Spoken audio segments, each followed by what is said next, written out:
Working with trainers to improve things like ball handling can help youth athletes, but is it really worth it?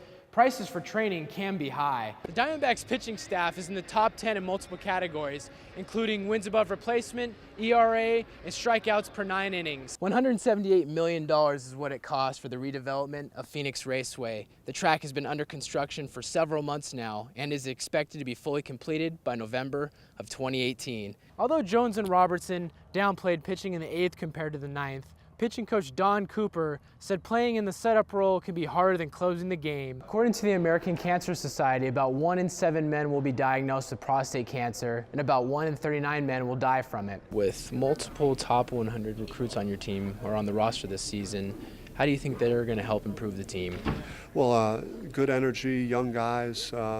Both bring something different to the table. The Coyotes are one of the league's youngest teams heading into this season, but head coach Rick Tocchet believes that could ultimately set them up for success for years to come. Rodney is nicknamed La Flecha, or the arrow in Spanish, for this, his game-ending celebration.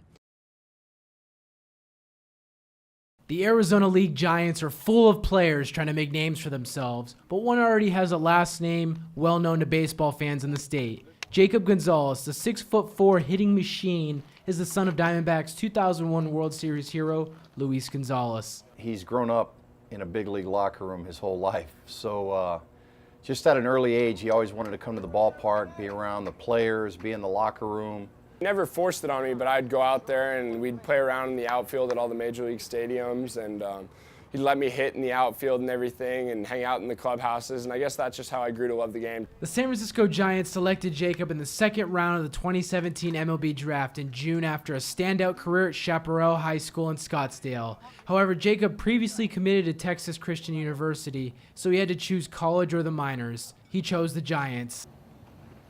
That was a hard decision for me and my family. We really sat down and talked about it, and we just kind of figured out that, I got put in such a great system here, and that I thought I was ready to play mentally and physically, and my parents agreed with me, and they were behind me 100%. I think in the bottom of his heart, he knew what he really wanted to do, which is play baseball each and every day, and he's getting to live out his dream right now. Since Jacob plays for a division rival of Luis's longtime team, the Diamondbacks, you might think there's bad blood between them. Think again. Luis actually spoke highly of the Giants organization, but that didn't stop him from having some fun with it. He got a sign in our house that said, like, our house is divided, but our hearts are united, and it has a Giants symbol on one side and a Diamondbacks on the other one. It's pretty funny. Even though his father played for the D-backs, Jacob preferred to play elsewhere, and Luis didn't mind. The pressure and the stress that he would have gone through, and probably me too, of him playing in the Arizona Diamondbacks organization would have been probably a lot more for me than him.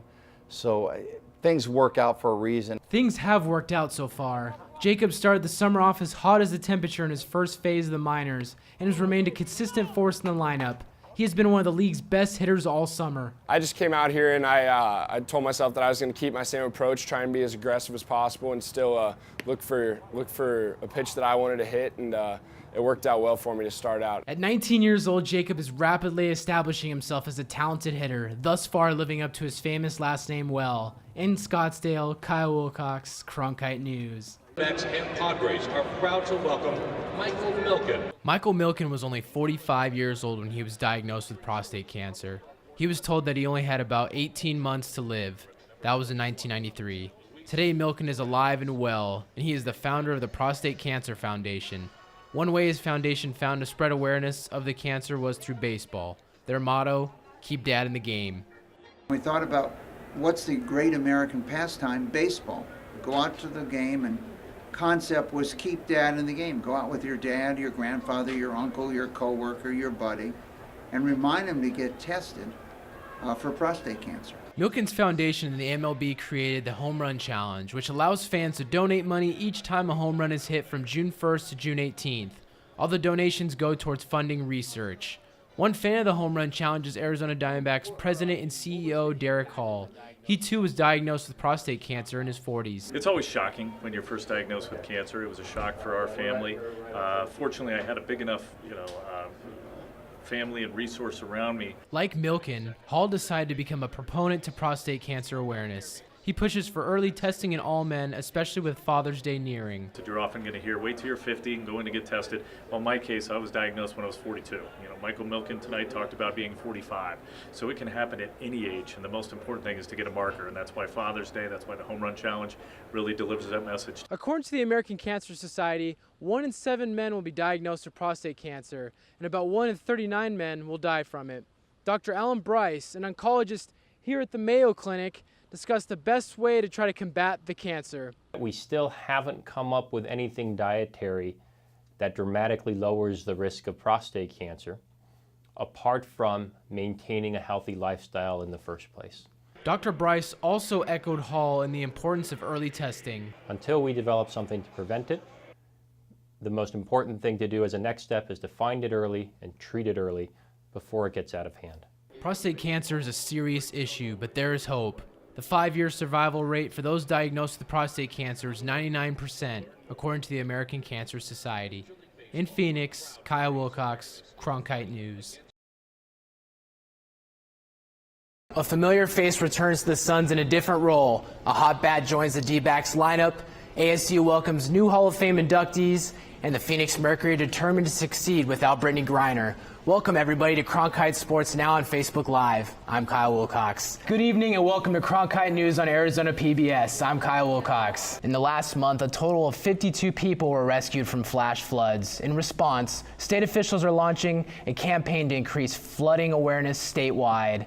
The Arizona Division of Emergency Management says all of Arizona is vulnerable to flooding.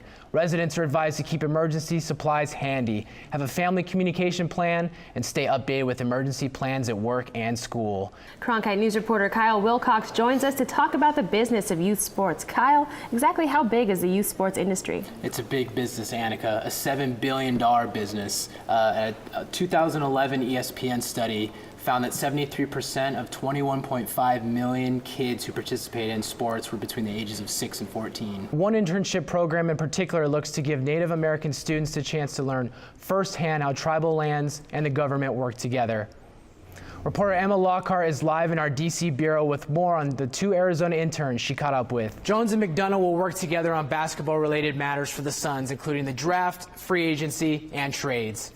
In what has been one of the Diamondbacks' best seasons in years, the team came out as buyers, not sellers, yesterday before the July 31st trade deadline. The Coyotes opened their 21st season in Arizona on the road against the Anaheim Ducks on October 5th. In the broadcast center, Kyle Wilcox, Cronkite News.